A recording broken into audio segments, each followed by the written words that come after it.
करुणा शीतलहृदयं पय्यापज्योतविहतमोहतमं सनरामरलोकगरुं वंदे सुगतिं गतिविमुक्तं।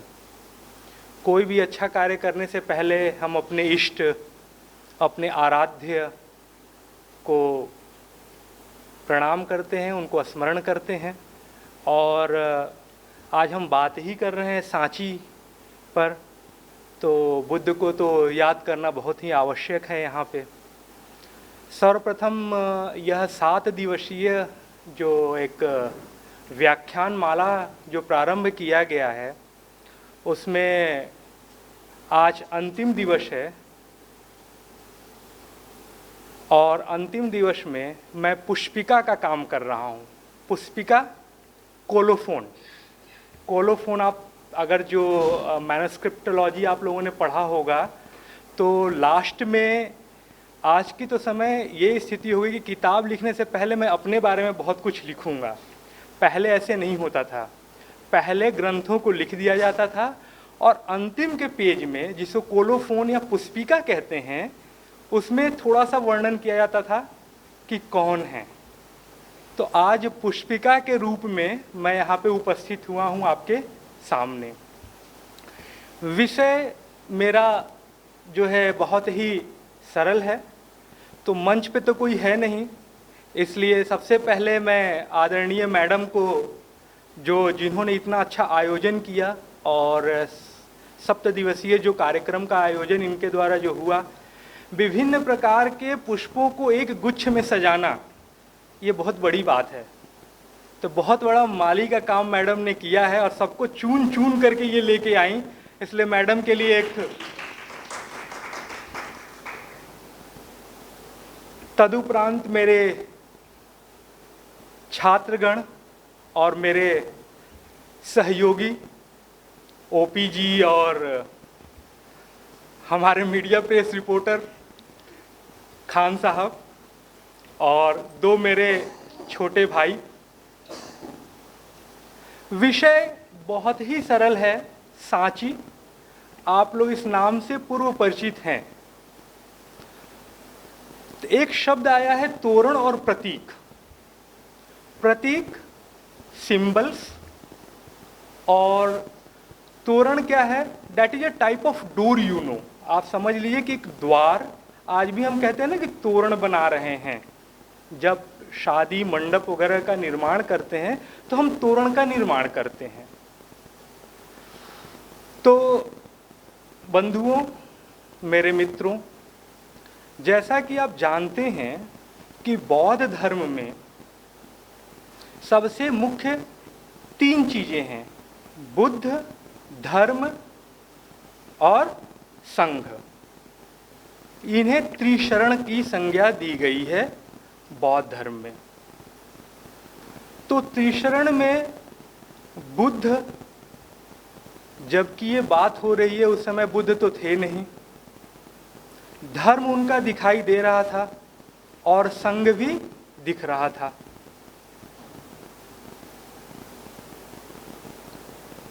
जब हम थेरवाद को देखते हैं तो यह स्पष्टतया इंगित किया गया बुद्ध के द्वारा कि मेरी कोई पोर्ट्रेट, कोई स्टैचू, किसी तरीके की चीजें न बनाई जाए। यह बौद्ध परंपरा के सबसे विशेष रूप से जो थेरवाद है, उस परंपरा की यह विषय वस्तु है कि बुद्ध की किसी तरीके की कोई भी मूर्ति, किसी तरीके की कोई भी तस्वीर न बनाई जाए। बुद्ध ने खुद ही मना किया इन विषयों को लेकर के। परंतु उनके महापरिनिर्वाण के उपरांत बौद्ध धर्म कई शाखाओं में बटा, जैसा कि आप सबको विदित है। 2 तरह की उपासनाएं होती हैं, जो वैदिक संस्कृति के लोग हैं वो जानते हैं। एक सगुण, दूसरा निर्गुण। सगुण उपासना बहुत ही आसान होता है, निर्गुण उपासना बड़ा ही कठिन होता है। सगुण उपासना में आप अपने इष्ट को देखते हैं इष्ट के हाव भाव को देखते हैं, उनके वरद मुद्रा को देखते हैं, और इससे आप यह अपने अंदर संतोष लाते हैं कि मुझे कोई देख रहा है। लेकिन जैसे ही हम निर्गुण की बात करते हैं, यत्र ब्रह्मांडे तत्र पिंडे, जहाँ जो ब्रह्मांड में वही हमारे पिंड में है, यह बात सबके लिए इतना सुगम नहीं है। तत्वदर्शी सब नहीं हो सकते।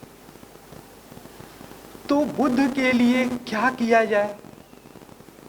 तो कुछ प्रतीक चिन्हों का प्रयोग किया गया। बुद्ध ने मना किया था, इसलिए सीधे बुद्ध के जो जितने भी आज मूर्तियां मिलती हैं, उनको न बना के कुछ प्रतीक चिन्हों के माध्यम से बौद्ध धर्म में बुद्ध को इंगित किया गया, जिसमें कि बोधि वृक्ष, जिसके नीचे बुद्ध ने ज्ञान की प्राप्ति की थी। वहाँ आप देखेंगे, मैं कुछ स्लाइड्स के माध्यम से, बहुत ज़्यादा स्लाइड्स अपने पास है नहीं, कुछ स्लाइड्स हैं, उनके माध्यम से हम उनको देखेंगे कि वो प्रतीक चिन्ह थे क्या। तो बुद्ध के लंबे कर्ण एक प्रतीक चिन्ह होता है। जब 32 महापुरुषों के लक्षण की बात आती है तो यह माना जाता है कि जिसके कान लंबे हैं, यह साहित्यिक लाक्षणिक बात है। जब कोई बच्चा जन्म लेता है तो यह कहा जाता है कि इसकी गति क्या होगी, शुभ होगी या अति शुभ होगी। तो उसमें देखे जाते हैं प्रतीक चिन्ह। तो उन 32 महापुरुषों के लक्षण में एक लक्षण है लंब कर्ण होना, कान बड़े होना, आजान बाहु होना। बहुत सारे उसके लक्षण हैं। जैसे अपने गांधी जी आजान बाहु थे। आजान बाहु जिसके बाह घुटने से नीचे तक हो, उन्हें आजान बाहु कहते हैं। सबके नहीं हो सकते, यह प्रतीक है। कुछ लोगों को भी यह प्राप्त होता है। तो जब हम सांची की बात करते हैं तो सांची में, जैसा कि आप स्तूप देख रहे हैं, कभी भी बुद्ध सांची नहीं आए। फिर भी इसका महत्व बुद्ध के 4 महास्थानों से कम नहीं है। 4 महास्थान कौन से हैं? जिसमें बुद्ध ने जन्म लिया, जहां पे बुद्ध ने शिक्षा प्राप्त की, यानी कि बोधि की प्राप्ति की, जहां पे उन्होंने प्रथम उपदेश दिया, और जहां पे उनका महापरिनिर्वाण हुआ। इन 4 स्थानों में से सांची वैसा कोई स्थान नहीं है। परंतु इतना महत्व क्यों? यह एक बहुत ही विचारणीय प्रश्न है। कभी बुद्ध आए नहीं, तो स्तूप जो है वह बुद्ध का प्रतीक है। पूरा का पूरा स्तूप बुद्ध का प्रतीक माना जाता है, क्योंकि सिंबल चल रहे थे, सिंबॉलिक था। तो पूरा जो स्तूप है वो बुद्ध का प्रतीक है। बुद्ध के प्रतीक में 3 प्रकार के स्तूप बनाए जाते हैं। पहला स्तूप होता है जो होता है शारीरिक, दूसरा होता है पारभौगिक, और तीसरा होता है निमित्तिक। 3 प्रकार के स्तूप बनाए जाते हैं। शारीरिक स्तूप कौन होते हैं? वैसे स्तूप जिसमें कि किसी के अवशेष बचे हों। जैसे महापरिनिब्बाण सूत्र आप पढ़ेंगे, थेरवाद का एक बहुत ही सुंदर सूत्र है। जब उसका आप अध्ययन करेंगे तो वहाँ पे वर्णित है कि जब बुद्ध का महापरिनिर्वाण हुआ तो उनके जो अस्थि बचे थे उस पे 8 जो है स्तूप बनाए गए। उसके लिए युद्ध भी हुआ। सारे राजा चाह रहे थे कि मैं स्तूप बनाऊं इनके लिए, मैं इनको अच्छे से रखूं अपने यहाँ। तो द्रोण नामक एक भिक्षु थे, ब्राह्मण भिक्षु थे वो, उन्होंने उसको 8 भागों में विभाजित किया और 8 भागों में उनको वितरित किया, जिसमें एक हिस्सा द्रोण का भी था। उन्होंने भी उस पर एक स्तूप बनाया। अब प्रश्न उठता है कि 8 ही भाग क्यों? तो जब आप महाजनपदों की बात करते हैं, 16 महाजनपद की जब बात करते हैं, तो the time of the Buddha device, जब बुद्ध का महापरिनिर्वाण हुआ उस समय तक 7 ही जो है महाजनपद रह गए थे। और 8वां खुद द्रोण कहा कि भाई मैंने काम किया है, इन 7 महाराज्यों को लड़ने से बचाया है, तो क्या मेरा ऐसा नहीं लगता कि मैं भी एक प्रतीक के रूप में कुछ बनवाऊं। तो यह है शारीरिक। जब कनिंघम महोदय आकर के सांची के स्तूप को देखा था, उन्होंने उसको खुलवाया तो उसमें बुद्ध के अवशेष नहीं मिले थे। तो पहला तो प्रश्न यही हुआ कि यह तो शारीरिक तो नहीं है, ठीक है। पारिभोगिक स्तूप कौन से होते हैं? पारिभोगिक स्तूप वो होते हैं जिनका प्रयोग, जिन वस्तुओं का प्रयोग बुद्ध ने स्वयं किया, और वो जब वस्तु पर कोई स्तूप बनाया गया उसको कहते हैं पारिभोगिक। जैसे चीवर, भिक्षा पात्र उनका, उनके नाखून या केश वगैरह उन्होंने दिया। एक स्तूप होता है उद्देशिक, जिसे कि उद्देश्य करके बनाया जाता है। तो उद्देशिक स्तूप, हमारा सांची का स्तूप उद्देशिक स्तूप है। जैसा सर्वविदित है कि सबसे पहले इसका निर्माण अशोक ने करवाया था। अब पुनः एक प्रश्न उठता है कि पूरा भारतवर्ष को छोड़ करके और अशोक आ करके सांची में स्तूप का निर्माण करवाते हैं, कोई तो बात रही होगी। उसके पीछे क्या कारण है कि अशोक ने सांची में उस स्तूप की स्थापना की? तो जब इस विषय पे हम चर्चा करते हैं, गहन मंथन करते हैं, तो 2 चीजें सामने आती हैं। पहला, जैसा कि इतिहास में वर्णित है, अशोक गवर्नर हुआ करते थे, कहाँ के? उज्जैन के, ठीक है ना, उज्जैनी के।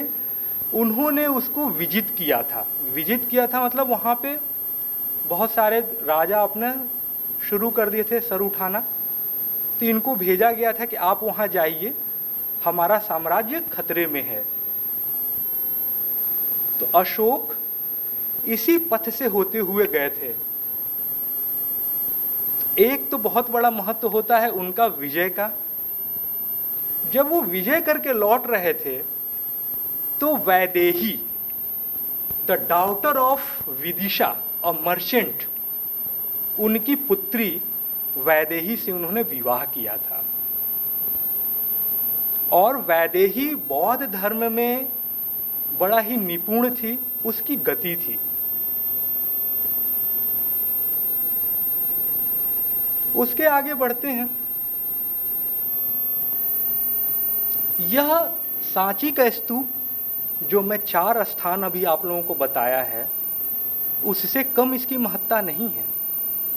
श्रीलंकन जो बौद्ध भिक्षु हैं, उनके लिए यह उन 4 महास्थानों से भी पवित्र स्थान है ये। क्यों? क्योंकि बौद्ध धर्म भारत से श्रीलंका यहीं के पुत्र और पुत्रियों के द्वारा ले जाया गया। जैसा कि विदित है, महेंद्र और संघमित्रा ने इनको लेकर के वहां गए। इसीलिए इसी के आधार पे श्रीलंका में भी एक चैत्यगिरी बनवाया गया है। उनको इसी तरीके से बताने के लिए, इसीलिए श्रीलंकन भिक्षु यहाँ के स्थान को बड़ा ही पवित्र मानते हैं, क्योंकि उनके यहाँ जो बौद्ध धर्म गया वह जाने का श्रेय अपने विदिशा, खास करके विदिशा में भी उनके एक पुत्र महेंद्र और संघमित्रा के द्वारा ले जाया गया। इसलिए यह बड़ा ही पवित्र है। महेंद्र के द्वारा एक चीज और ले जाया गया था, वह है बोधि वृक्ष की शाखा। वही शाखा जिसके नीचे बुद्ध को ज्ञान की प्राप्ति हुई थी। अभी अपने 5वां बोधि वृक्ष का 5वां वंशज वापस अपने सांची विश्वविद्यालय के सलामतपुर पे वापस जैसे गया वैसे वापस आया है। ये भी एक बड़ा गर्व का विषय है। तो जैसे सांची स्तूप को हम देखते हैं, मैंने अभी बात की कि प्रतीक चिन्हों के माध्यम से इन चीजों को देखा गया। एक चीज बड़ा ही,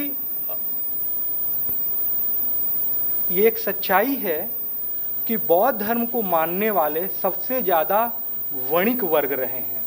जो मर्चेंट थे वो सबसे ज्यादा बौद्ध धर्म के अनुयायी रहे हैं। इसके कारण और सबसे ज्यादा राजाश्रय बाद में इस धर्म को प्राप्त हुआ। इन राजाश्रय और जो अपने वणिक वर्ग थे, इनके कारण बहुत सारे स्तूप, चैत्य, विहार, आरामों का निर्माण उनके द्वारा करवाया गया।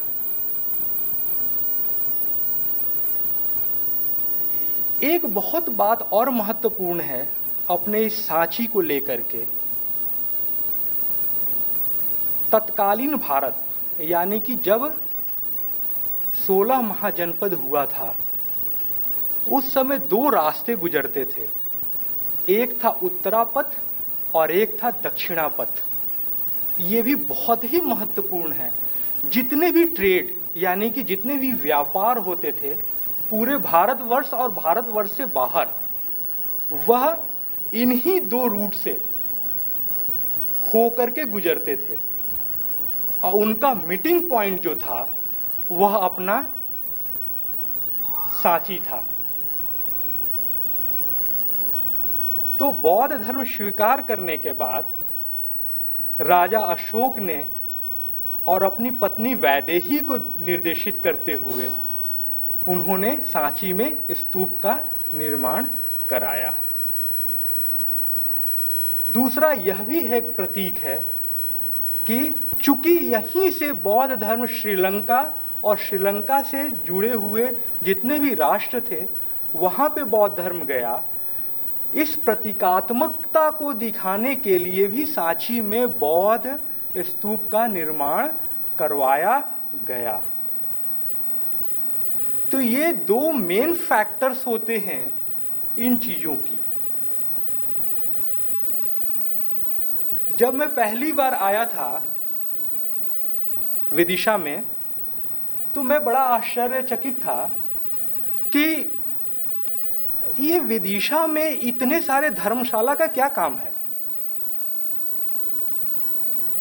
धर्मशाला जहाँ पे हम स्टे करते हैं, मैं कहा यहाँ तो कोई ऐसा मुझे वैदिक संस्कृति का कोई ऐसा स्थान भी नहीं दिख रहा है। आखिर इतने धर्मशाला होने का एक छोटे से जगह में इसकी क्या आवश्यकता पड़ सकती है। काशी में हो तो माना जा सकता है, भाई इतने सारे तीर्थयात्री आ रहे हैं, उनको रहने की तो जगह चाहिए। विदिशा जैसे जगह में इतने सारे धर्मशाला। तो इसका मुख्य कारण था ट्रेड, व्यापार। और लोग आते थे और यहां से फिर एक सार्थवाह वो लोग होते थे जो कि रास्ता दिखाते थे और ये बताते थे। चोरों का तो डर रहता ही था, भाई माल लूटे जाने का डर तो रहता ही था। तो वो सार्थवाह जो थे ये बताते थे कि हमें कब निकलना है, हमें किस रास्ते को फॉलो करना है, किन रास्तों से हमें हो करके जाना है कि हम यहाँ से काशी चले जाएं, हम यहाँ से उज्जैन चले जाएं, हम यहाँ से साउथ चले जाएं, हम यहाँ से सिल्क रूट होते हुए चीन चले जाएं। तो ये पूरा ट्रेड का एक बहुत बड़ा रास्ता हुआ करता था, जिसके कारण भी यहाँ पे, और न केवल ये धर्मशालाएं, एक बहुत बड़ी बात मैंने इंगित की जो मैंने देखा जब मैं यहाँ पोस्टेड हुआ, तो वास्यपुत्रीय बौद्ध धर्म का एक संप्रदाय है जो सिर्फ और सिर्फ कश्मीर में उसके अस्तित्व दिखाई देते हैं, लेकिन जब मैं यहाँ के एक श्राइन को देख रहा था, मैं यहाँ के एक स्तूप को देख रहा था, तो मैंने देखा कि ओह, इट्स अ वेरी इमेजिन कि भारत में जम्मू, तत्कालीन जम्मू एंड कश्मीर में वासीपुत्रीय थे, और दूसरी शाखा उनकी सिर्फ और सिर्फ जो मिलती है वो मध्य प्रदेश में मिलती है, बाकी कहीं नहीं मिलती। बहुत सारे लोग कहते हैं कि ये वहीं तक सिमटे हुए थे, लेकिन जब मैं यहाँ आया तो एक शोध का विषय बढ़ा और मैंने कहा कि नहीं, मध्य प्रदेश में भी ये थे। और इसका कारण मैंने पहले ही आपको बता दिया है। एक अच्छा क्लाइमेट, चारों तरफ से घिरा हुआ एक सराउंडिंग्स, और न अति दूर न अति पास। बुद्ध ने कहा ना कि ऐसे जगह आप ध्यान करिए जो बहुत दूर भी ना हो, बहुत नज़दीक भी ना हो। नज़दीक होगा तो शोरगुल से आप परेशान रहेंगे, बहुत दूर होगा तो आपको भिक्षा करके आपको खाना है, आप भिक्षुक हैं। तो भिक्षुक हैं तो आप बहुत दूर होंगे तो आप सिर्फ जाते ही रह जाएंगे और आते ही रह जाएंगे। तो ये जो सराउंडिंग्स थे बहुत ही उत्तम और बहुत ही सुंदर था इन स्तूपों के निर्माण के लिए और विभिन्न शाखाओं के लिए। सांची की एक बहुत बड़ी विशेषता जो यह देखने को मिलती है कि यह शुरू तो होता है थेरवाद से, लेकिन बाद में जैसे जैसे इसका विकास होता गया, इसमें करीब करीब सारे संप्रदायों के लक्षण गुण मौजूद होते हैं, जो हम अभी देखेंगे थोड़ी देर में। भारत का एकमात्र ऐसा स्तूप, बढ़ाओ मत, भारत का एकमात्र ऐसा स्तूप जो कि इतने अच्छे अवस्था में प्राप्त होता है। स्तूप तो बहुत जगह बने, भाजा में भी है, साउथ में भी है, नॉर्थ में भी है, ईस्ट में भी है, लेकिन सबसे अच्छी स्थिति जो कंडीशन कहते हैं वो यहीं प्राप्त हुई है। इसका मुख्य कारण यह बहुत दिनों तक छिपा रहा, जंगलों के सराउंडिंग से ये छिपा रहा। आपको पता है कि इसकी खोज कब और कैसे हुई, कितने लोगों ने की? तो ये इसका प्रकाश बहुत बाद में आया, और यह स्तूप ही एकमात्र ऐसा स्तूप आपको प्रतीत होगा जो कि अपने अंदर 3री शताब्दी ईस्वी पूर्व से लेकर 12वीं शताब्दी ईस्वी तक के सारे कंटेंट अपने अंदर समाहित हैं इसके अंदर। यानी इसका कैसे शैशवा काल था, कैसे इसका युवा अवस्था आया, और कैसे यह फिर जाकर के आगे की ओर पुष्पित और पल्लवित हुआ है। तो थोड़ा सा हम मुख्यतः सांची जो अपना स्तूप है उसके विषय को देखें। तो विषय को देखते हैं तो ओवरऑल ये पूरा जो है अपने पास, इनको हम कहते हैं स्तूप, ठीक है ना। स्तूप का मतलब होता है थूक, थूक मतलब ढेर, ठीक है ना, राशि। ये एक लगता है कि किसी चीज का ढेर है, रखा हुआ है कोई चीज, तो यह पूरा जो है स्तूप है। इसमें ये रेलिक्स हैं जो चारों तरफ बाउंड्री की तरह दिखते हैं, इन्हें कहते हैं तोरण द्वार, ठीक है। यह 4 दिशाओं में खुलता है, ईस्ट, वेस्ट, नॉर्थ और साउथ, चारों में यह है। सर्वप्रथम फिर इसके ऊपर की एक छत्रक है, जो आप कला के विद्यार्थी होंगे तो आप देखे होंगे कि मंदिरों में भी प्रायः यह होता है। इसको कहते हैं अमलक, दिस इज कॉल्ड अमलक, लेकिन बुद्धिज्म में इसको कहते हैं छत्रक। छत्रक इन द सेंस ऑफ छाते की तरह आप ले सकते हैं, ठीक है।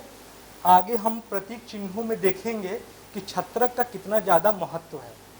यह छत्रक जो है आपका, यह इंगित करता है कि यह कोई बहुत ही जो है या तो बड़ा पर्सनालिटी है या किसी बहुत बड़े के लिए यह दिया गया है।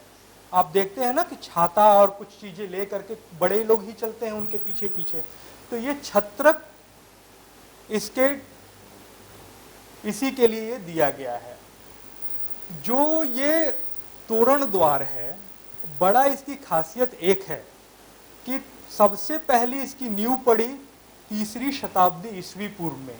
अशोक ने इसका निर्माण करवाया, जो कि ईंटों का बना हुआ था। कालांतर में इसके डोम, जो डोम वो चीज जैसे एक कटोरा हो ऐसे करके रख दीजिए, उसका जो उभरा हुआ भाग है that is called the dome, मतलब उसका एक अंड आकार। तदुपरांत ये वीथिका, संक्रमण पथ, ठीक है। जो ये तोरण द्वार है, यह तोरण द्वार पहले नहीं थे। ये ईस्वी सदी पहली, मतलब 1st सेंचुरी बीसी में इनका निर्माण करवाया गया।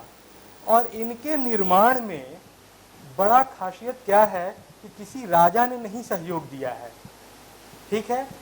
कुछ राजवंशों के लोगों ने इसका निर्माण करवाया है और कुछ लोगों ने चैरिटी करके, चंदा करके इसका निर्माण करवाया है। जो साउदर्न गेट है उसका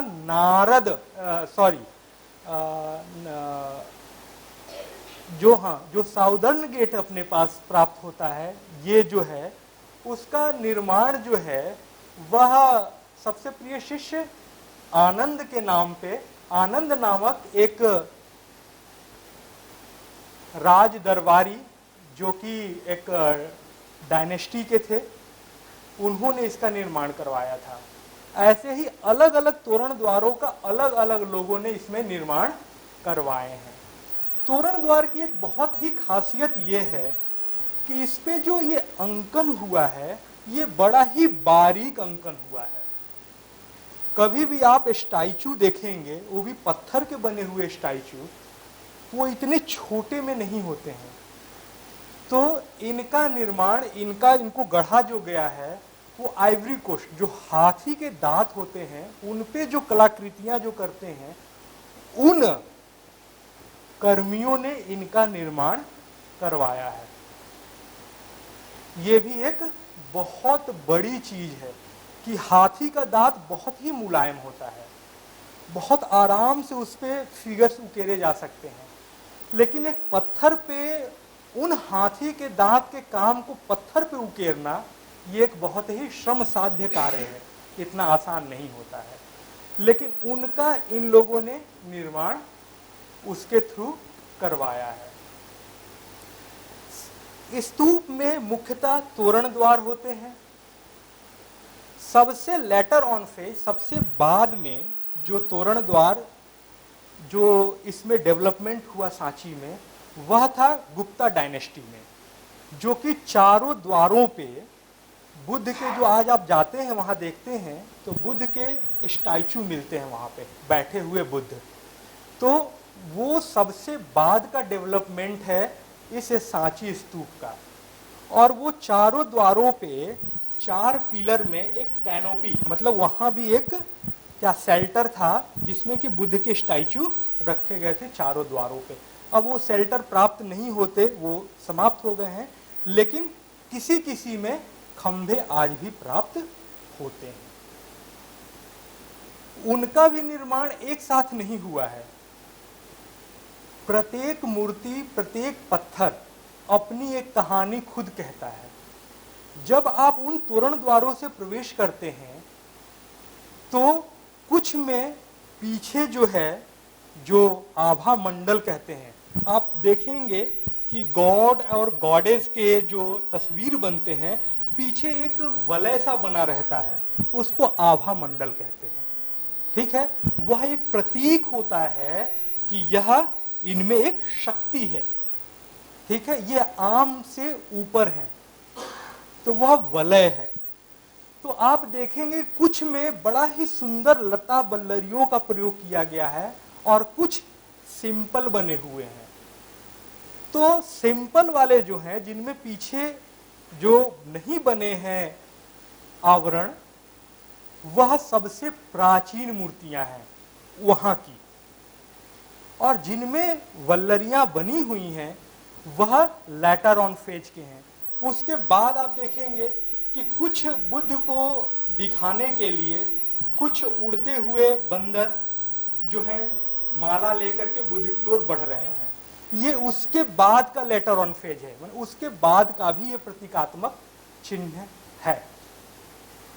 तो अब इन चिन्हों में क्या क्या बने हुए हैं? बेसिकली 5 जातक कथाएं इनमें उकेरी गई हैं। 5 जातक कथाओं का ही वर्णन है, परंतु यह एक बहुत बड़ी सच्चाई है कि लौकिक मतलब आम बोलचाल में भी कुछ कहानियां चलते रहती हैं।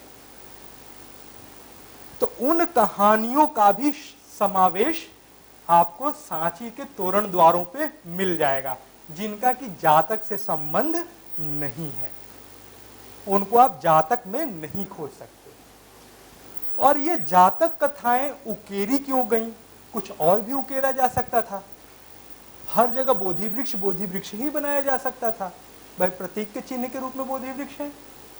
जातक कथाएं, जैसा कि विदित है कि बुद्ध के जन्म से संबंधित कथाएं हैं, जो 550 कुल जातक हैं।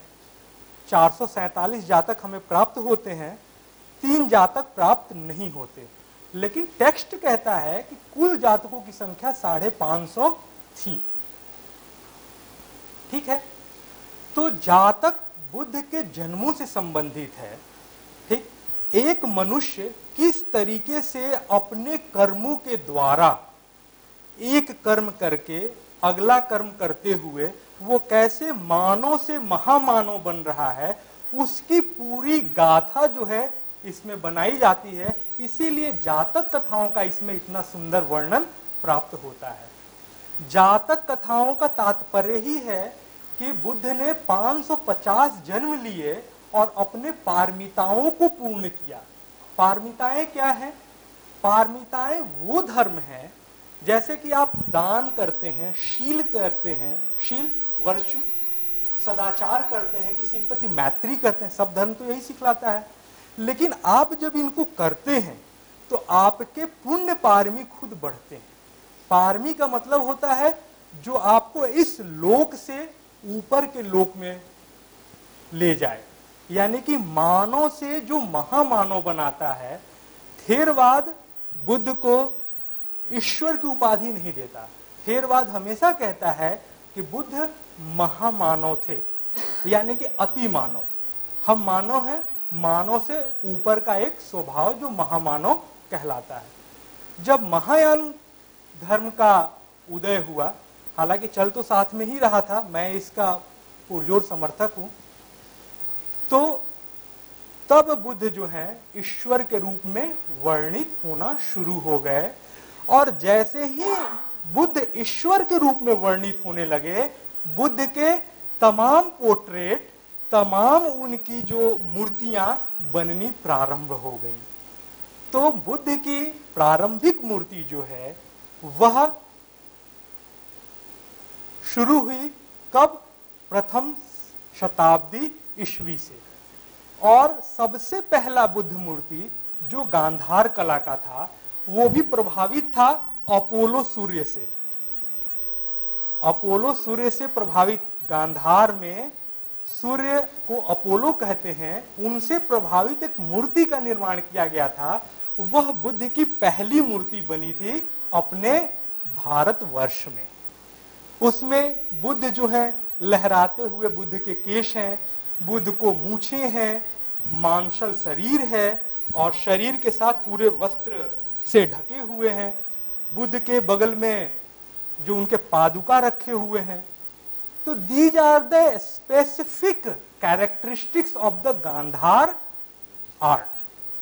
यह उसके मुख्य जो है, और सबसे बड़ा उसका मुख्य है कि यह बलुआ पत्थर में ये आर्ट बनते थे। सारे गांधार कला जो आप देखेंगे स्लेटी पत्थर पर बने हुए, बाद में लेटर ऑन फेज आया कि जब वो बलुआ पत्थर पे करने लगे। इसी के साथ एक और स्कूल चल रहा था जिसको कहते हैं मथुरा आर्ट, जिसमें ठीक इसके उल्टा बुद्ध को मूछे नहीं, बुद्ध के सर में जो है उष्णिश, जो आप छोटे छोटे वलय देखते हैं इसको उष्णिश कहते हैं, ठीक है। तो बुद्ध को उष्णिश जो है पतला शरीर लेकिन भव्य आकृति, छीने चीवर, चीवर की सिलवटें, यह गांधार कला की बड़ी सुंदर उदाहरण, मथुरा कला की बहुत सुंदर उदाहरण है। सिलवटें, एक एक सिलवट आप देखेंगे उसमें कि कैसे जैसे भिक्षु जी पहन रखे हैं तो इन्होंने सिलवटें डाल रखी हैं, वो पूरी सिलवटें आती हैं जब आप मथुरा कला को देखते हैं। निमिष के भी सारी चीजें आती हैं। तो जब हम इनकी बात करते हैं कि जातक का वर्णन आना, जातक का वर्णन क्यों आना, कैसे एक मानव महामानव की ओर अग्रसारित हो रहा है इसके माध्यम से, और दूसरा एक सिंबलाइजेशन ये भी है कि हमारे बुद्ध बनने के पीछे की कहानी क्या है, इनको भी प्रदर्शित करना इन जातक कथाओं का बहुत ही एक मार्मिक संकेत है। क्योंकि जिस समय की हम बात कर रहे हैं 3री शताब्दी ईस्वी पूर्व की लेकर के, पेपर नहीं थे, लिखने का इतना ज्यादा नहीं चल रहा था, प्रतीकात्मक चिन्ह जिनके माध्यम से आप बताते थे कि पूरा एक जो फेनोमेना है, एक पूरी मूर्ति जो है वो किस तरीके से पूरी कहानी बता रही है कि देखो भाई ये चीजें हैं। आज उसी एक मूर्ति को डिफाइन करने के लिए इतने शब्द बोले जा रहे हैं, इतने ग्रंथ लिखे जा रहे हैं, जिसको कि एक मूर्ति, एक पत्थर और उसको बना करके इतना सुंदर वर्णन किया जा चुका है। एक तस्वीर पे आते हैं, देखिए जो अभी हम बात कर रहे थे प्रतीक चिन्हों की, तो ये देखिए बोधि वृक्ष है और 2 लंब कर्ण है और फिर ये छत्रक,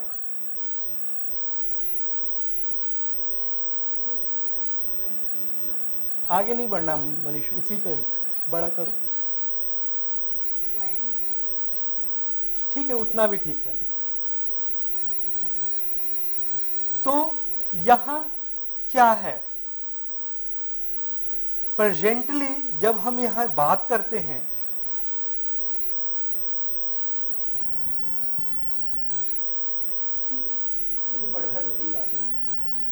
जब यहां हम बात कर रहे हैं तो यह प्रतीक चिन्ह बुद्ध के लिए प्रयोग हो रहा है। ये बुद्ध बैठे हैं, यहां पे बुद्ध हैं, 2 लंब कर्ण, छत्रक जो छाता है इनके साथ में, और ये सारे जितने भी बैठे हैं ये सब श्रेष्ठ गण हैं। क्यों श्रेष्ठ गण हैं? इसलिए श्रेष्ठ गण हैं कि सबके सर पे आप देखिए एक पगड़ी बनी हुई है, और उस समय जो पगड़ी था या किसी तरीके का एक मुकुट आप कह लीजिए, यह विशिष्ट गणों को दर्शाता था। विशिष्ट गण को दर्शाने के लिए कि एक विशिष्ट हैं, उनके साथ क्या होता था, साथ में पगड़ी या किसी तरीके का एक मुकुट का प्रयोग करना। ये बैठे हुए मुद्रा में है। अब भाव भंगिमा देखिए, एक मूर्ति कैसे आपसे बात करती है, वो भाव भंगिमा देखिए। हम कभी भी अपने इष्ट के ध्यान के लिए बैठते हैं तो क्या कहा जाता है, कमर सीधे रखो।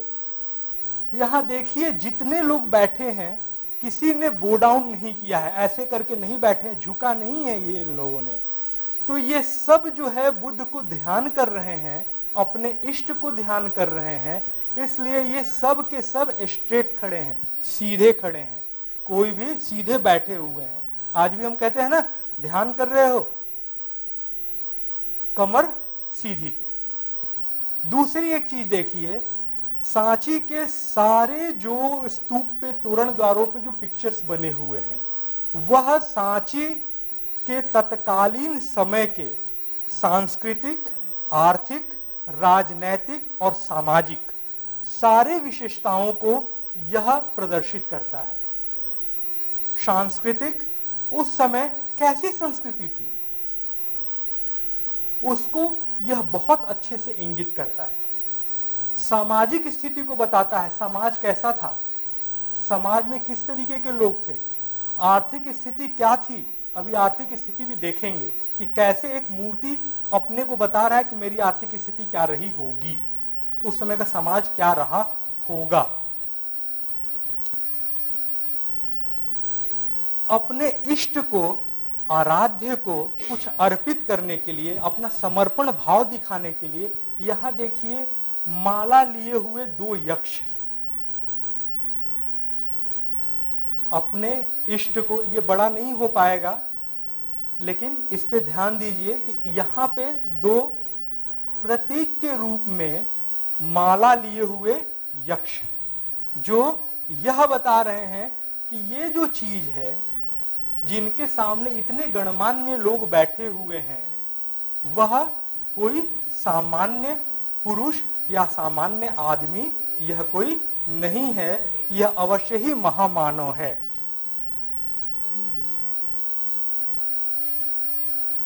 तदुपरांत यहां एक वर्णन आप देखिए, कुछ जो प्रतीक के चिन्ह हैं उसमें कुछ चिन्ह बौद्ध धर्म से अलग हटके भी आई हैं, जैसे कि शाल भंजिकाएं, जिनका तस्वीर यहाँ पे नहीं है। यह एक ऐसी पोर्ट्रेट थी, एक ऐसी मूर्ति थी जो कि कला की खूबसूरती को, कला के सौंदर्य को निखारने के लिए यह इनका निर्माण किया जाता था। शाल भंजिका इसलिए इनका नाम है, शाल कहते हैं एक वृक्ष है जो बड़ा ही पवित्र माना जाता है। बौद्ध धर्म में इसका भी बहुत महत्व है। पूरा का पूरा जब आप बौद्ध धर्म को पढ़ते हैं तो जब उसके लोक महोत्सव को देखते हैं तो उसमें एक शाल नक्षत्र में शाल भंजिकाओं द्वारा एक पुष्प का खेल हुआ करता था, जिसमें कि शाल के वृक्ष उसमें फूलते थे। तो शाल भंजिकाओं के द्वारा उनका खड़ा होने का जो तरीका है, जो उनके लहराते हुए जो एक शरीर शैष्टव है, वो क्या करती थी, एक हाथ में शाल के वृक्ष को पकड़ती थी और दूसरे हाथ में उनका जो खड़ा होने का, जो उनका खड़े होने का तरीका है, यह बड़ा ही सुंदर ढंग है। यह क्या दिखाता है, उस समय के सौंदर्य बोध को दर्शाता है। जब उनके आप बालों का वर्णन करते हैं, जब उनको देखते हैं तो उसमें जैसे आज आप वेणियां बनाती हैं तरह तरह की, उस तरह की वेणियों की बड़ा ही लच्छेदार गुथे हुए चीज प्रदर्शित होते हैं। तो यह भी दिखाता है कि यह आज का नहीं है, यह चीजें चली आ रही हैं और बहुत ही सुंदर ढंग से चली आ रही हैं। दूसरा कुछ अति मानव, जैसे ये एक प्रतीक के रूप में जो देखेंगे कि कुछ बौने, तो यह इस बात को द्योतित करता है कि केवल मनुष्य ही नहीं, केवल देवता ही नहीं, नाग, यक्ष, किन्नर और अति मानव भी बुद्ध को क्या करते हैं, पूजित करते हैं। यानी बुद्ध सिर्फ मानव और राजाओं द्वारा पूजित नहीं है, यह अति मानवों द्वारा भी पूजित हैं। दूसरी चीज, पूरा आप सांची के स्तूप के पिक्चराइजेशन को देखेंगे तो उसमें पूरा बुद्ध का जीवन, बुद्ध का बोधि प्राप्ति, यहाँ पे वो तस्वीर नहीं है, तस्वीर नहीं मिल पाई है। आप वहां जाएंगे तो आप देखेंगे कि एक बोधि वृक्ष बना हुआ है और उसके चारों तरफ सराउंडिंग्स हैं। फिर उसी के आगे आप देखेंगे कि वो बोधि वृक्ष बड़ा हो गया है, उन सराउंडिंग्सों से निकल गया है। जैसे कोई हमारे गमले में पौधा रोपा जाता है और क्या करते हैं, वो खिड़कियों से कहीं कहीं से निकल जाते हैं। यह प्रतीक है कि जब बुद्ध नहीं हुए थे तो बुद्ध क्या कर रहे थे, जब वो तपस्या कर रहे थे तो उनकी परिधि ये थी, और जो सराउंडिंग्स में जो शाखाएं निकल गईं, यह दिखाता है कि अब बुद्ध सम्यक संबुद्ध हो गए। यानी उनके ज्ञान एक स्थान पे नहीं, वो चारों दिशाओं में पुष्पित और पल्लवित हो रहा। बड़ा सुंदर वो पिक्चर है। आज मैं चाह रहा था कि वो दिखाऊं, लेकिन वो प्राप्त नहीं हो पाया है। दुर्भाग्य से मेरा पेन ड्राइव भी कहीं गायब हो गया और नेट पे ये चीज़ें नहीं मिलती। आप पार्टिकुलर जाकर उन तस्वीरों को लेते हैं ना, तब कुछ और ही मजा आता है। मैडम से मैंने कहा भी था कि मैडम हम लोग आगे बढ़ जाएं क्या? मैडम ने कहा नहीं सर, खत्म करना है। तो ये ठीक है मैडम, इसको नहीं। तो उसको देखते आप, कितना सुंदर ढंग से उस तस्वीर ने पूरी बोधि प्राप्ति को बता दिया कि बुद्ध कैसे बुद्ध से बुद्धत्व की ओर अग्रसर हो रहे हैं। दूसरा एक बड़ा अच्छा उदाहरण वहां पे दिखता है। आप देखेंगे कि एक बोधि वृक्ष नीचे है और बहुत सारी लैडर, सीढ़ियां बनी हुई हैं, और एक बोधि वृक्ष ऊपर बना हुआ है। यह दो चीजों का प्रतीक है। ऐसा कहा जाता है कि जो अभिधम्म पीटक है, उसका उपदेश बुद्ध ने तावतिंश देवलोक में जाकर के अपनी माता को दिया था। तो ये जो लैडर्स हैं, यानी कि यहां बुद्ध हैं, धरती पे हैं, और वो कैसे उन सीढ़ियों से होते हुए वो स्वर्ग लोक में जा करके अपनी माता को क्या कर रहे हैं, धर्म का उपदेश दे रहे हैं। जो बौद्ध धर्म के त्रिपिटक में जो अभिधर्म पीटक है, अभिधम्म पीटक का नाम आपने सुना होगा, लोग कहते हैं कि इसका तो उपदेश बुद्ध ने किया ही नहीं। तो इसका बहुत ही अच्छा उदाहरण है कि आप सांची के स्तूप में जाइए और वहां देखिए, पिक्चर्स ऐसे नहीं बनते। समाज में जो चीज घटित होती हैं, उन्हीं की तस्वीर जो है कलाकार भी अपने उसमें दिखाते हैं। तदुपरांत जो है एक बड़ा अच्छा सुंदर और उदाहरण है बौद्ध धर्म का, कि कैसे इसी सांची के तोरण द्वारों पे सुत्त, विनय और अभिधर्म तीनों पीटकों को कितना सुंदर ढंग से दिखा दिया गया है। सुत्त के लिए तो बार बार आ ही रहा है कि पूरी जातक कथाएं हैं।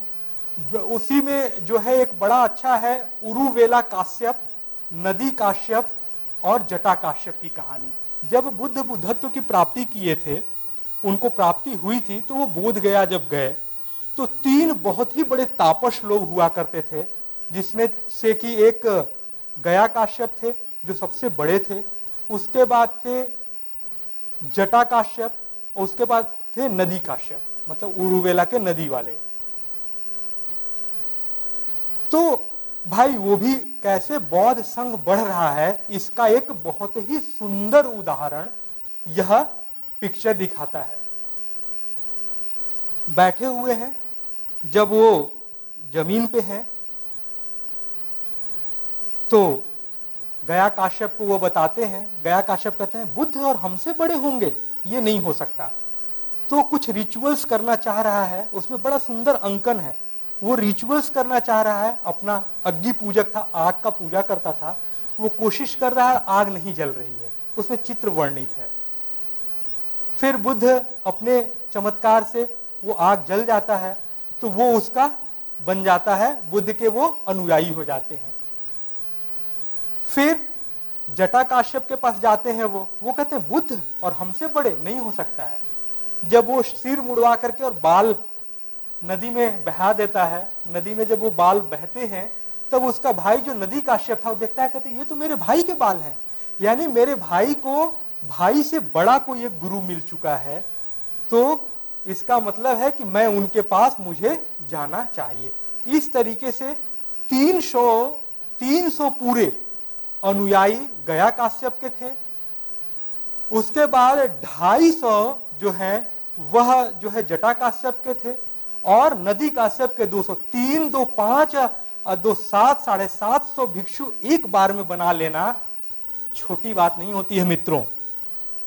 इसका बड़ा सुंदर उदाहरण जो है ना आपको मिलेगा सांची के नॉर्थ द्वार पे जो अंकन किया गया है, उसमें बहुत सुंदर वो चीज है।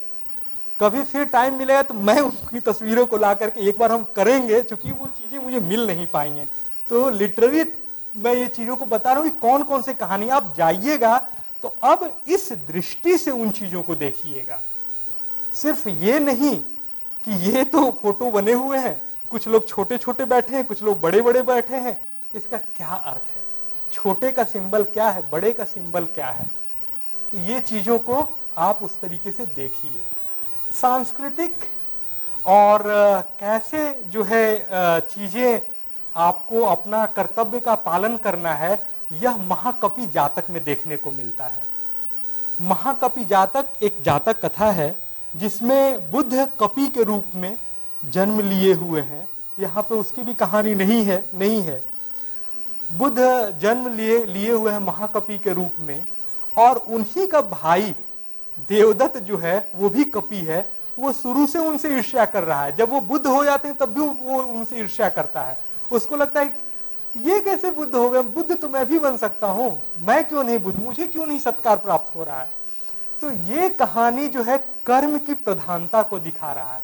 ऐसे भी बौद्ध धर्म कहता है कम्मस्सका सत्ता माणो कम्म दाया कम्म योनि कम्म बंधु कम्म पटी शरणा होती। आप अपने कर्म से ही जो कुछ है वो है, वो कर्म ही संस्कार बनते हैं, और संस्कार ही फिर आपको इस भव चक्र में लेकर के आता है। तो वहां एक बड़ा सुंदर उदाहरण है कि एक आम का वृक्ष है, सारे बंदर कूद रहे हैं, बड़ा ही मीठा आम का फल है। वहीं से एक नदी गुजरती है, और जो देवदत्त है उन आम के फलों को खाता नहीं है, तोड़ता है और नदी में डालता है। और वो नदी से बहते बहते वह आम का फल एक राजा को प्राप्त हो जाता है, और राजा उसको कहता है कि ये क्या है। उसको सूंघता है, फिर खाता है, कहता है कि ये तो बहुत ही डेलिशियस फ्रूट, मतलब ऐसा फल मैं नहीं जानता था, ऐसा फल भी होता है। कहता है इसकी खोज करो, ये कहां से प्राप्त होता है। तो देखिए अपने ही घर में सेंध कैसे मरवाया जाता है, इसका भी एक बहुत अच्छा उदाहरण है। एक विभीषण ही नहीं थे, और भी लोग हैं जो कि अपने लोगों को कैसे परेशान किया जाता है। वो आराम से रह रहे थे, वो फल खा रहे थे और अच्छे से जिंदा थे। राजा खोजते खोजते उस जंगल को प्राप्त करता है और कहता है कि ये तो मेरे पास होना चाहिए, कटवा डालो और सारे बंदरों को पकड़ लो। वहां पे बुद्ध जो बंदर के रूप में है, चमकते हुए बंदर के रूप में है, वहां भी वो अपना कर्तव्य करते हैं। और क्या करते हैं कि दो टहनियों के बीच में वो नदी रहती है, नदी वो बंदर पार नहीं कर सकते, वो एक टहनी से पैर को पकड़ते, पैर से एक टहनी को पकड़ते हैं, दूसरे हाथ से दूसरे टहनी को पकड़ते हैं, और कहते हैं सारे बंदरों को कि मुझ पे से हो करके तुम गुजरो, मुझे अपना घर बचाना है। इसका बड़ा सुंदर अंकन आपको सांची के तोरण द्वार पे है। कुछ बंदर पार कर जाते हैं, फिर देवदत्त की बारी आती है, वो कहता है अच्छा, उनके कमर पे कूद बैठता है और पकड़ा वही जाता है। इनकी तो कमर टूट जाती है, ये तो नदी में बह के निकल जाते हैं, पकड़ा वही जाता है। तो ये एक जातक, एक बड़ा सुंदर जातक का वहां वर्णन है, छदंत, 6 दांत वाले एक हाथी की कथा है,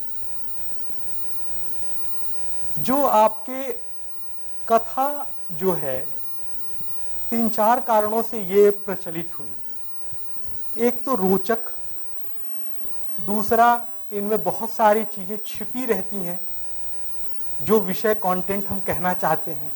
लिखने का तो हो सकता है कि लिख रहे हैं तो उद्देश्य कुछ और हो और समझ कुछ और रहे हैं।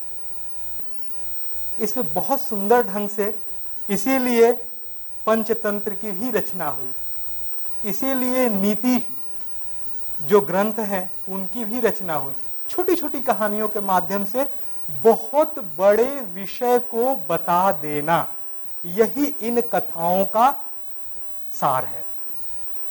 छदंत हाथी कथा में बहुत सुंदर वहां भी उदाहरण है कि एक हाथी है जो हिमालय के तराई में रहते हैं, श्वेत हाथी हैं, उनके 6 दांत हैं। काशी की जो एक महारानी है, उन्होंने उनका स्वप्न देखा कि कोई 6 दांत वाला हाथी है। उन्होंने राजा से कहा कि भाई मुझे तो 6 दांत वाले हाथी चाहिए, चाहे अब कैसे आप दोगे ये मुझे नहीं पता है, मुझे तो चाहिए भाई, लाना आपको है। राजा परेशान, अब 6 दांत वाले हाथी लाए कहां से। वहां भी देवदत्त का कारनामा देखिए। देवदत्त वहीं पे राजा का कोर्टियस, मतलब राज दरबार में काम कर रहा है, और वो मनुष्य के रूप में है और वो जानता है कि कहाँ है। वो कहता है कि आप वहां जाइए और उस हाथी को पकड़ लीजिए, मैं उसका पूरा का पूरा दे रहा हूं कि कैसे वो पकड़ना है, आपको कैसे कैसे जाना है।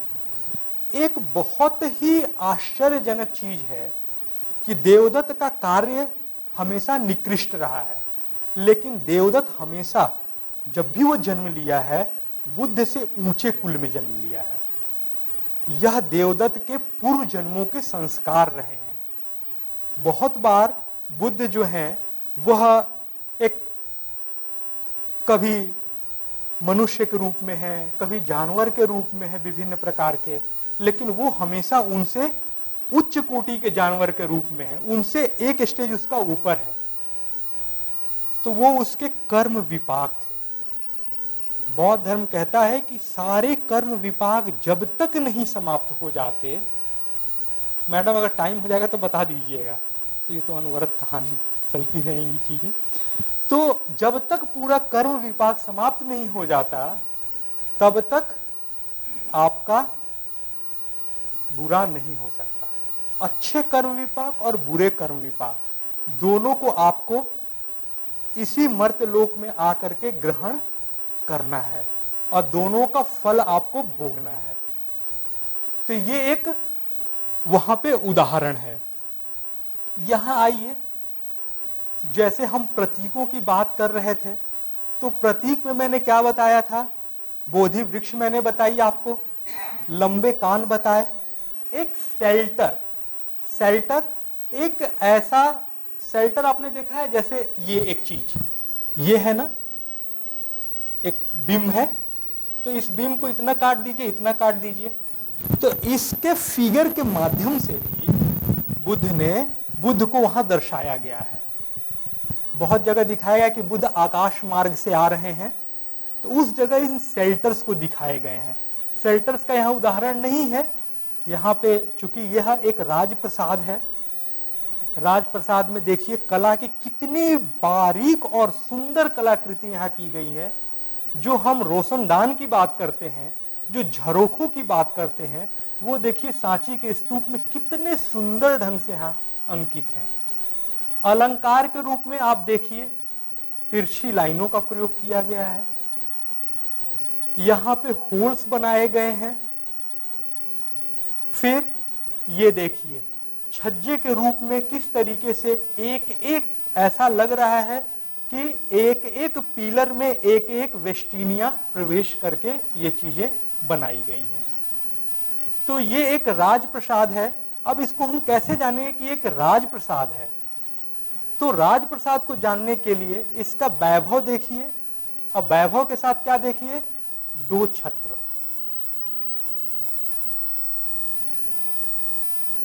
ठीक है, यहां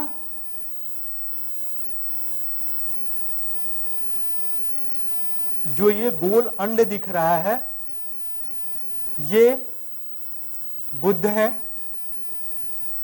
ये एक छत्र लिए हुए हैं, और यह जो पूरी जो तस्वीर है, यह होमेज, बुद्ध को जो है एक तरीके से श्रद्धा जो है उनके प्रति देने का एक बहुत ही सुंदर प्रतीक है। इसके साथ देखिए उधर का टूटा हुआ है।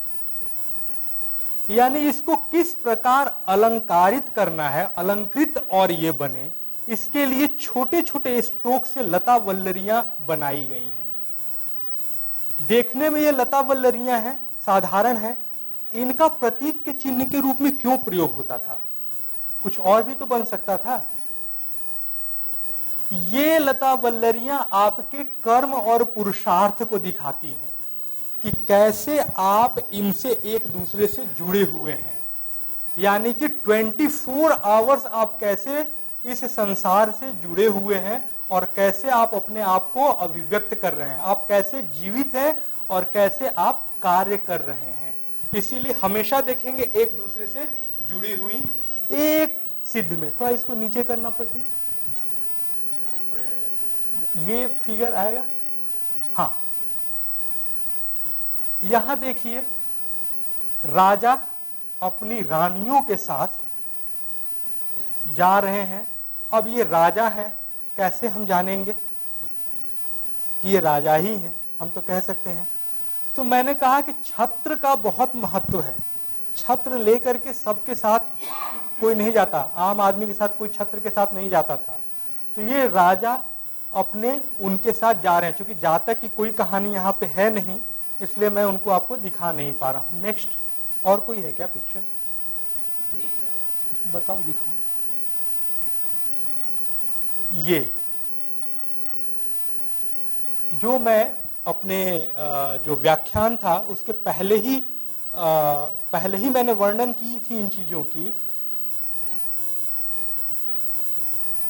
साथ में माला, ये एक बड़ा ही इंपॉर्टेंट है।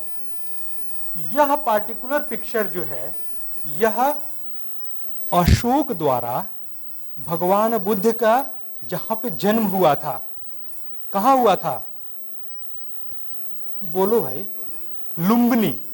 लुम्बिनी वन ग्राम में अशोक द्वारा जो है जाना, इस चीज को यह प्रदर्शित करता है। और जो मैं बार बार शेल्टर की बात कर रहा था, दिस इज द शेल्टर।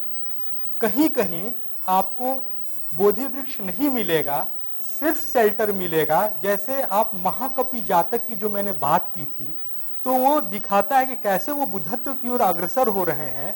जब वो जो महाकपि हैं वो पानी में गिर जाते हैं, उसके बाद वहां पे शेल्टर का ही प्रयोग किया गया है। मतलब द पर्सन, वो जो महाकपि थे वो समाप्त हो गए हैं, उसके जगह पे अब यह प्रतीक के चिन्ह के रूप में। जब लुम्बिनी में अशोक गए हैं सबको ले करके, तो यह ट्रिब्यूट जो है सबके द्वारा, अति मानवों के द्वारा भी दिया गया है। ये इसका एक बहुत सुंदर है। एक जगह और है अशोक का वर्णन, जब अशोक जा रहे हैं, वो दूसरा वर्णन क्या है कि उसमें बहुत सारे छोटे छोटे उनके सैनिक के साथ वो जा रहे हैं। ठीक है, पूरा एक अपने राज दरबार के साथ जा रहे हैं, उसका भी एक बहुत सुंदर वहां पे वर्णन है। फिर देखिए,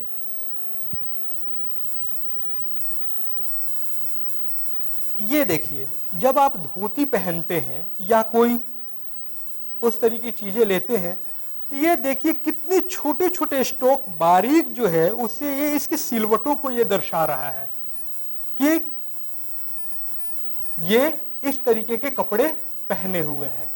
तो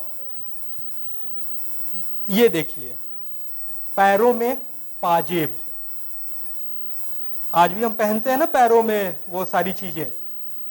तो मैंने जो कहा कि सांस्कृतिक, राजनैतिक, आर्थिक, सबको कैसे वर्णित करता है। साधारण आदमी तो इतने सारे सोने के गहने पहन के तो जा नहीं सकता। तो इस पूरी संस्कृति को ये देखिए, कमर में कमरधनी, आज भी चलता है ये चीज। तो ये अलंकारिता देखिए, गले में बहुत सुंदर सा एक माला, बाल का स्टाइल देखिए।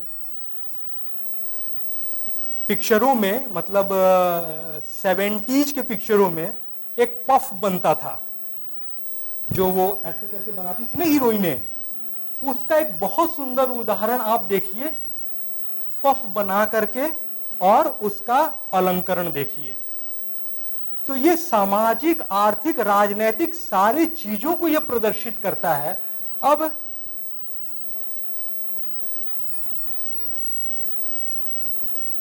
हाथों में देखिए, पल्लू लेने का स्टाइल, और पल्लू के साथ भी देखिए ये छोटे छोटे गोटे जो आज हम लगाते हैं ना अपने उन चीजों में, छोटे छोटे छोटे छोटे पिरोए गए बहुत ही सुंदर ढंग से ये गोटे। और महत्वपूर्ण क्या है ये चीज, और महत्वपूर्ण क्या है ये चीज,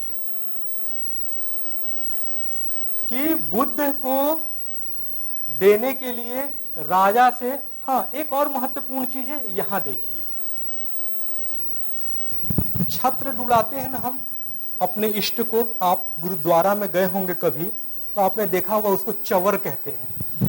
चवर का कितना सुंदर यहाँ पे देखिए चीजें हो रही हैं, और वे देखिए एकदम वही स्टाइल है, इस तरीके से पकड़ा हुआ है कि ऐसे ऐसे चवर को डुलाया जा रहा है। तो इतने सुंदर प्रकृतितः वर्णन जो है इन चीजों में, सांची के स्तूप में सब कुछ वर्णन है, और सारी मूर्तियां खुद बताती हैं कि मैं क्या हूं, मेरा निर्माण किस लिए हुआ है। और बुद्ध का तो प्रतीक है ही है, क्योंकि वह तो पूरा का पूरा, पूरी चीजें ही वहां जा रही हैं। तो इन्हीं चीजों के साथ मैं अब विराम लूंगा, क्योंकि बहुत सारे जातक अपने पास तो है नहीं। कोई प्रश्न हो तो अवश्य आमंत्रित हैं कि प्रश्न जा सकी। सर, अक्सर सर मेरे मन में सवाल था कि बोधि वृक्ष को जब इतनी खूबसूरती से दिखाया जा सकता है तो पीपल के पत्ते के रूप में ना दिखा के आम पत्ते के रूप में अक्सर, या अलग अलग गमले के रूप में, तो क्या अलग अलग वृक्षों को भी बोधि वृक्ष के रूप में देखा गया है? तो जिस तरह यहाँ पे पीपल का हमें नहीं दिख रहा। पीपल का पत्ता इसलिए है कि आम पत्ते में इस तरीके से धारियां नहीं होती, अंकुरण ये नहीं होता, क्योंकि ये पूरा क्लियर नहीं है। ये पूरा क्लियर जब पिक्चर आप वहां कभी चलेंगे या पिक्चर लेंगे तो इस पे छोटे छोटे स्ट्रोक्स भी आएंगे, वो स्पष्ट दर्शाता है कि पीपल है और किसी चीज का पत्ता नहीं है वो। तो चूंकि इसमें नहीं आ पाएंगे हैं वो चीजें, इसीलिए पीपल का महत्व इसीलिए है कि बुद्ध का जो है, बुद्ध बने ही, बुद्धत्व प्राप्त ही हुई पीपल। बुद्धत्व मतलब इसीलिए बोधि वृक्ष, जिस वृक्ष के अंदर उन्होंने बुद्धत्व की प्राप्ति की, इसीलिए इसका इतना महत्व है। और साइंटिफिकली तो महत्व है ही है, सबसे ज्यादा ऑक्सीजन देने वाला वृक्ष यही है। सर, अपनी तीन प्रतीक स्तूप बताए ना, उसमें अपनी शारीरिक, पारिभौतिक और नैमित्तिक में कौन से तरह के? नैमित्तिक या उद्देशिक दोनों होता है, जिनको निमित्त करके बनाया जाता है। निमित्त मतलब वहां पे बुद्ध के जो है सामान नहीं प्राप्त हो रहे हैं, ठीक है, या उनके द्वारा प्रयोग किए गए कोई सामान नहीं है, तो हमने एक निमित्त मान लिया कि ये बुद्ध है। और दूसरी एक, जो हम जैसे बुद्ध द्वारा कोई भी जो उनके चीवर हैं, कोई भी सामान उनके द्वारा प्रयोग किए गए हैं, उन पे भी स्तूप बनाए गए, तो वो पारिभौगिक हो गया। और शारीरिक तो मैंने बताया ही।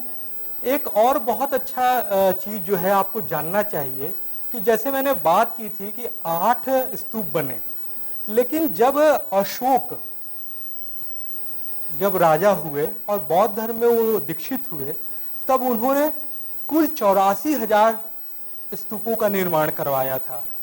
84,000 स्तूपों का निर्माण कराया था। ये 84,000 शब्द बहुत महत्वपूर्ण है। ये 84,000 जो है प्रतीकात्मक है।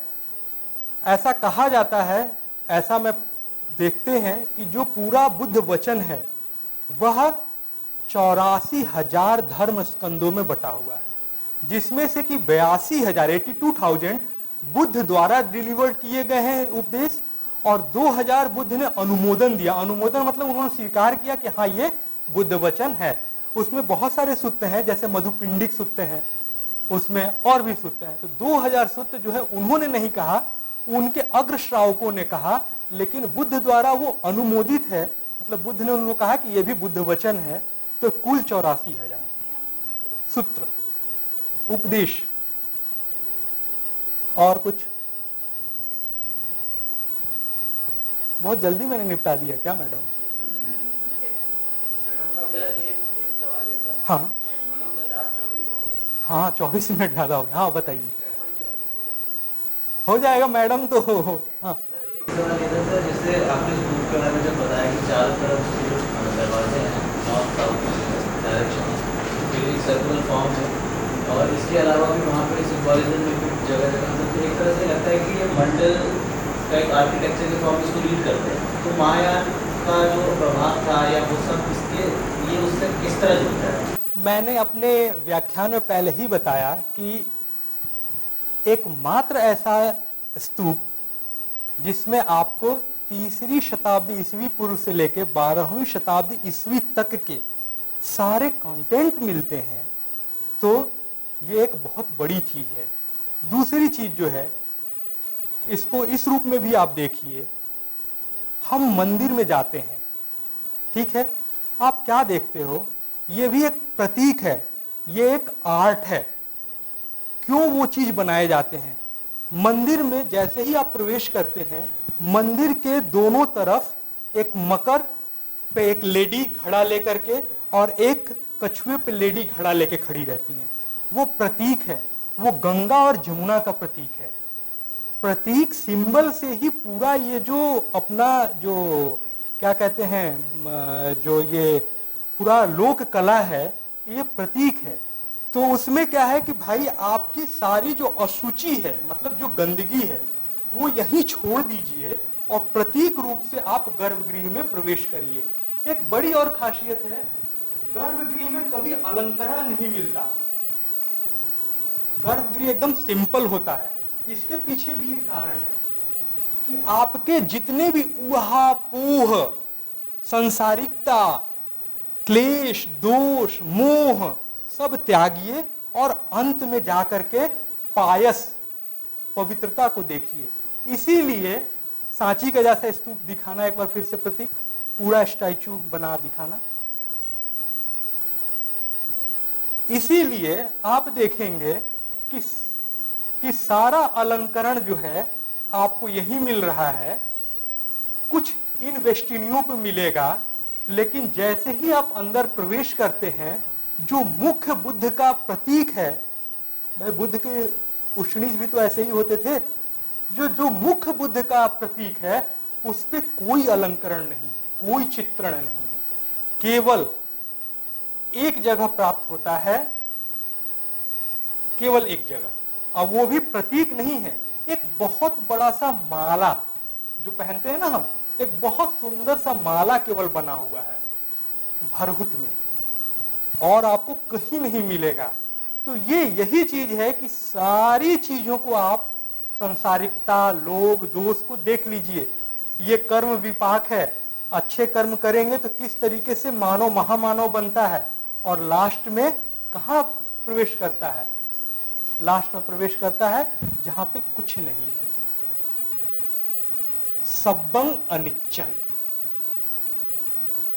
सारा कुछ बाहर त्यागिए और अंदर प्रवेश कीजिए। तो प्रतीक ये है। दूसरी चीज एक इसमें दूसरी एक चीज इसमें और है, जो मंडल्स के निर्माण हुए हैं, जब तंत्रयान बुद्धिज्म को, जैसे तंत्रयान बुद्धिज्म की यहाँ बात नहीं हुई है, हम थेरवाद की बात कर रहे थे, तंत्रयान बुद्धिज्म में भी जो मंडल है, मंडल क्या है? एक प्रतीक है। वो प्रतीक क्या है? हर एक डेटी, हर एक देवता, उसके कौन से गुण कैसे हैं, वो किस कलर और फॉर्म में निवास करता है, उसकी कितनी एनर्जी है, ये सारी चीजें वो मंडल के अनुसार उसका निर्माण करता है। कहीं 8 फलक है, कहीं 7 फलक है, कहीं 6 फलक है, उसके भी अलग अलग रिचुअल्स और उसके भी अलग अलग महत्व हैं, ठीक है ना। तो वो एक अलग विषय, बुद्धिज्म इतना छोटा नहीं है, उसका एक अलग विषय है। वो तंत्र की जब बात चलेगी तो उस पर बात करेंगे कि यही कलर क्यों, यही मंडल क्यों, अष्टभुजाकार ही क्यों, षटकोण ही क्यों, ये सारी चीजें अलग अलग सिंबल्स अलग अलग चीजों को दर्शाती हैं। Thank you for listening me so intentionally.